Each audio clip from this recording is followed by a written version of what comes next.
তোমার নাম? আমার নাম অভিরূপ ভদ্র। কোন স্কুলে পড়তে? সারদা বিদ্যা মন্দির, রায়গঞ্জ, উত্তর দিনাজপুর।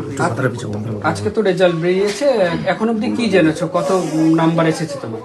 এখনো অবধি আমি লাইভে যা দেখলাম, ঘোষণা করলেন যে 698 পেয়ে আমি প্রথম হয়েছি। আর তারপরে আর দেখার সুযোগই হলো না, এত লোকজন আসলো। কতটা প্রত্যাশা ছিল, কতটা পূরণ হলো? পরীক্ষা দিয়ে আমি জানতাম যে ভালো হয়েছে, র্যাঙ্কের আসার মতোই হয়েছে পরীক্ষা, কিন্তু তাই যে প্রথম হব এটা কখনোই আশা করিনি, তাই আজকে বেশ ভালো লাগছে। আর মোটামুটি ফেভারিট সাবজেক্ট কি ছিল? ফেভারিট সাবজেক্ট আমার দুটো ছিল, একটা ফিজিক্যাল সায়েন্স আর একটা হিস্ট্রি। আচ্ছা, আর কি পড়াশোনা ছাড়া আর কি ভালো লাগতো? পড়াশোনা ছাড়া আমি বই পড়তাম, একাডেমিক্সের বাইরে মনীষীদের বই পড়তাম, সিনেমা দেখতাম। হ্যাঁ, কোন মনীষী সব থেকে প্রিয়? স্বামী বিবেকানন্দ নিঃসন্দেহে।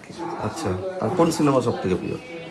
ট্রিপল আর, হ্যাঁ, ট্রিপল আর, আর 2022। আচ্ছা। ক্রিকেট হ্যাঁ, কতটা প্রিয়?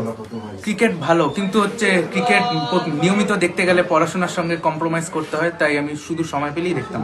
আর বিশ্বকাপ হলো যে কয়েকদিন আগে, সেটা দেখেছিলাম ফাইনাল। তোমার এই সাফল্যের পেছনে কার অবদান সবচেয়ে বেশি? আমার এই সাফল্যের পিছনে অবশ্যই আমার মায়ের অবদানই সবচেয়ে বেশি।